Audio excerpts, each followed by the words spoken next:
everybody, and good Tuesday evening. It's the final weather for Weather Geeks of astronomical summer, as autumn is set to get underway a little after 3 p.m. on Wednesday, and the transition could be a bumpy one this time between summer and autumn. Of course, we've got our severe weather threat on Wednesday, which we'll talk about at length in this video. But first, let's start out with a quick look at the Tuesday evening conditions across the valley. It's damp and drizzly outside. It's muggy, not that warm, but muggy. Dew points are in the mid-60s. And temperatures are in the upper 60s as I record this video a little after 7 p.m. Dew points are elevated by late September standards. They kind of bottomed out for a while in the low 60s this morning and midday, reaching the mid-60s officially at the airport during the late afternoon and early in the evening hours. So it'll be a muggy night tonight. Temperatures only drop a few degrees, and this light rain that we've had for a lot of the late afternoon and early evening, it'll try to visit a couple of more times before the night is through. But any rain tonight should be on the light side. There might be a downpour or two in the wee hours of tomorrow morning, 3 or 4 a.m., but not expecting any large-scale flooding problems tonight across our area. We have a cold front off to our north and west. Now, this front is slowing down significantly as it approaches. That's because low pressure is forming along that front, kind of slowing its eastward progress. But this is a doozy of a front, and look at the dew point change on the west side of this. You go from a dew point of 65 in Indianapolis to 45 in Dubuque. That cooler and much drier air is going to win the battle here, but it's going to take until later tomorrow night and heading into Thursday morning. Now, overall, our highest rainfall totals over the next 36 hours will be to our northwest. So a flood watch is out for northwest Ohio, extreme northeast Indiana, and parts of southeastern Michigan as well. We'll have heavier rain also to our east, so right along the spine of the Appalachians from the Blue Ridge Parkway up towards Johnstown, PA, maybe Altoona. There'll be some heavy rain issues there. And again, several inches worth of rain in places such as Toledo and Detroit. For us, we're going to get some rain, sure, but amounts will be heavier to our east and to our west. So this is what the flash flood risk or excessive rain outlook looks like for day 2, that is tomorrow on Wednesday. You'll notice parts of northeast Ohio and northwest PA highlighted in the medium risk in the yellow. I wouldn't be surprised if when this becomes the day 1 outlook later on tonight, they kind of carve out more of our area in the low end kind of green coloring.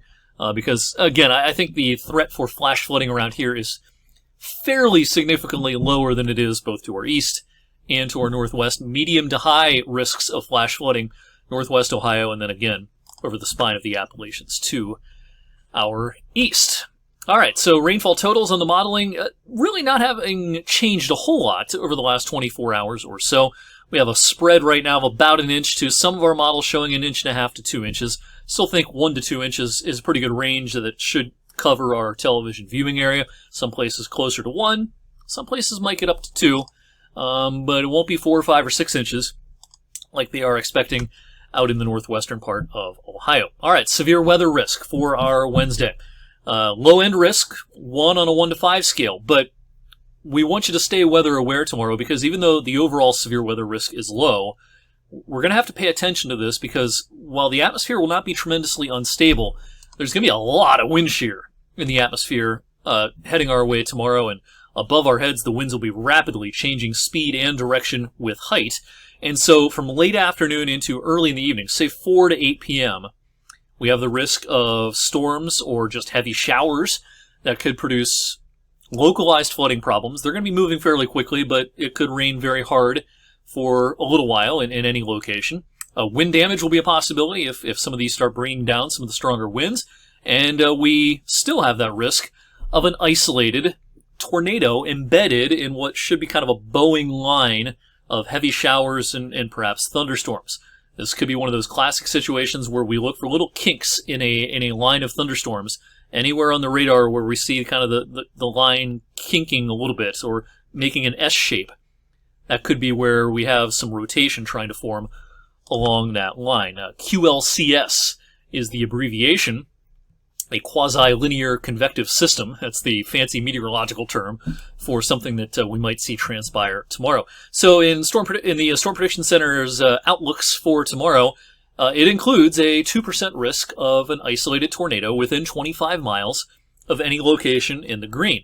Now, you may think, 2%, that's a real small risk. Well, you consider in late September, the average daily risk of a tornado is very, very close to zero. A 2% risk is much, much higher than a nearly 0% risk. So, again, it's not your classic setup in May or June, but it's going to be a setup we have to pay attention to because I can't rule out some isolated tornadoes. And I don't like to see what I'm seeing on some of the modeling here when we look at the significant tornado risk parameter late in the afternoon, early tomorrow evening. See some of these kind of navy colors. You're starting to get towards the higher end of kind of the lower end of the scale, almost a medium low risk of a significant tornado. There's that much dynamics, there's that much wind shear tomorrow that while there's no guarantee, of course, that this will produce a tornado anywhere, we just have to pay attention to it. It's a day to stay weather aware on our Wednesday, and ironically, just as we welcome in the fall season. All right, so we're going to be in a dry slot for a lot of the morning and the midday tomorrow. The sun might even try to come out for a time tomorrow. That wouldn't be a good thing. That would make the atmosphere a little more unstable as this line of heavy showers and storms approaches. So we're not going to root for sun tomorrow, but it's going to be possible we break out into some sun. And I've raised our high temperature forecast from 70 up into the mid-70s with that possibility of some sun and a prolonged period of dry weather, morning and midday. Showers and storms then become pretty likely towards dinner time, and this is going to be prime time, I think, right around, again, 4 to 8 p.m. A pretty heavy line of showers, perhaps some thunderstorms pushing through with a lot of wind energy aloft, leading to that possibility of some rotation. Now, this will quickly pass through, and then we'll be left with much cooler temperatures, lots of clouds Thursday, and this is not going to be a very good-looking day Thursday, and it's really going to feel like autumn. I mean, we're going to be in the 50s most of the day Thursday. And while you see these spotty showers being depicted on the model, I doubt there's that many showers on Thursday. A sprinkle, maybe. Most of the day, though, I think is just fairly cloudy, and temperatures are really going to struggle. Now, we'll hang on to the clouds for maybe a lot of Thursday night, but by Friday midday, we should be breaking out into sunshine. It should be bright and sunny by the end of the afternoon Friday, leading to a crisp and nice evening for high school football Friday evening. Check out these temperatures, though, on Thursday, especially if the clouds never break. If the clouds stay thick all day, 60 might even be optimistic. It might be 57 or 58.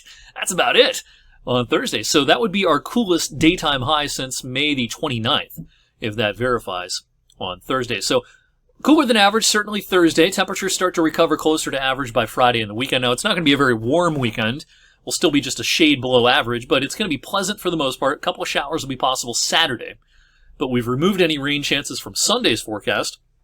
And when you look at all these warm anomalies off to our west by the end of the weekend, yeah, it looks like these are going to start to translate east early next week. We've raised our temperature outlook for the first part of next week to include some mid-70s in the forecast by Monday and Tuesday. And, by early next week, final days of September, mid-70s, hey, that's about 5 or 6 degrees warmer than the average. Now, this might be followed by a modest cool down later next week, but the trends in the longer range, and I talked about this some last evening, as we wrap up September and head into October, the trends do not look that cool.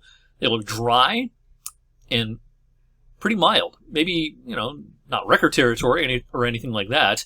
And especially off in the upper Midwest and southern Canada, this looks really warm by early October standards coming up early in the month. But for us, I'm not seeing a lot of cool trends compared to average early in October. All right, once again, we've had a lot to talk about this evening. I'll keep you posted on social media, of course, over the next 24 hours as we get closer to our possible bumpy ride late in the afternoon and early in the evening on Wednesday. In the meantime, thanks for checking out Weather for Weather Geeks tonight, and I'll see you tomorrow.